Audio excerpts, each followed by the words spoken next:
An Abi Dzar radhiyallahu taala anhu, dari Abi Dzar radhiyallahu taala anhu qala qultu ya Rasulullah, aku berkata ya Rasulullah, ausini, berikan aku wasiat.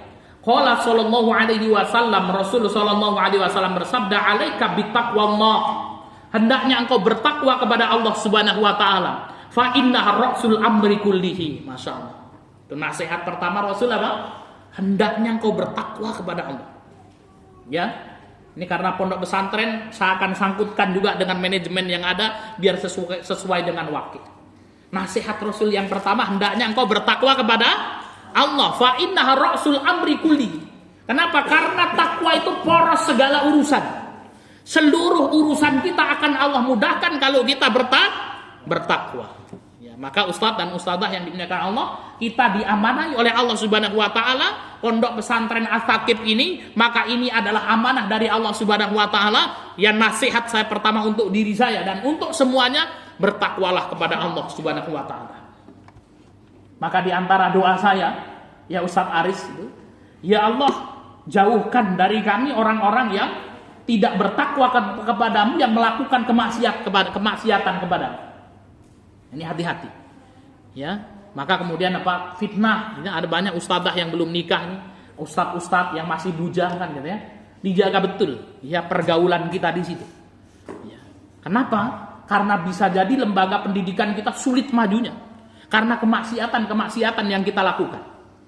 Kalau kita lihat dulu ya dalam sirah itu, ya ketika kaum muslimin itu apa? Yang menaklukkan 2/3 dunia. Setiap peperangan dimenangkan oleh kaum muslimin. Sampai kemudian apa? Orang-orang kafir itu berpikir, kenapa kok kaum muslimin itu mendapatkan kemenangan terus? Ternyata ketakwaan mereka kepada Allah Subhanahu wa taala yang luar biasa. Kita tidak mampu berbuat apa-apa, namun Allah yang menata hidup kita semuanya. Hidup kita itu yang menata Allah Subhanahu wa taala. Kita berkumpul di sini, Allah yang menata. Saya mampu berbicara ini kekuatan Allah Subhanahu wa taala. Dan kalau kita ingin sukses, perbanyak takwa kepada Allah Subhanahu wa taala. Maka kemudian apa? Dilihat, ternyata ketakwaan mereka kepada Allah yang luar biasa sehingga turun kemenangan. Sehingga kemudian apa? Ketika kaum muslimin berada di kemah-kemah mereka di malam hari, besok harinya mau perang, maka sama musuh-musuh Allah ini, sama orang-orang kafir ini dimasukkan wanita-wanita penghibur. Dimasukkan ke kemah-kemah mereka sehingga kemudian untuk menggoda para prajurit Islam itu, berzinalah sebagian mereka berzina. Na'udzubillahi min dzalik. Besok paginya perang kalah. Ya. Ternyata karena apa? Karena dosa-dosa yang dilakukan oleh kaum muslimin sendiri. Begitu juga ya, kita yang berada di lembaga pendidikan harus memantaskan diri kita. Kalau kita nggak siap di pondok pesantren, ya udahlah keluar aja. Kasihan pondok pesantrennya. Ya, ketika kita masuk di pondok pesantren, kita bermaksiat kepada Allah Subhanahu wa taala sehingga kemudian apa? Kemaksiatan yang kita lakukan menghalangi berkah yang ada di pondok pesantren itu turun. Bukan hanya antum saja, namun kemudian orang yang lain kemudian mendapatkan apa? Ya terhalangnya berkah dari kemaksiatan yang kita lakukan. Ya. Maka nasihat saya bagi ustadz-ustadz itu, kalau belum berani nikah itu, Mas Miftah ya nggak usah kemudian coba-cobalah.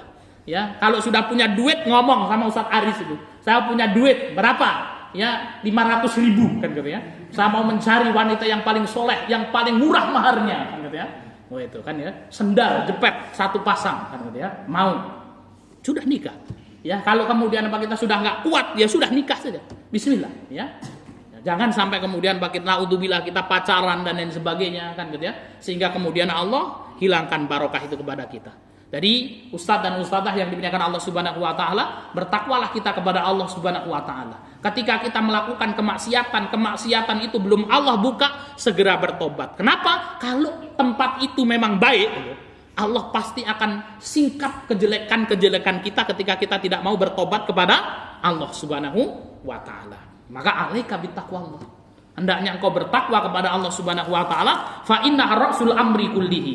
Qultu ya Rasulullah zidni, tambah lagi ya Rasul, masih kurang. Alaika bitilawatil Quran, hendaknya engkau membaca Al-Quran. Fa innahu nurun laka fil ardi. Quran adalah cahaya bagimu di bumi, wa dhuhrun laka fis sama, dan Al-Quran adalah simpanan bagimu di langit.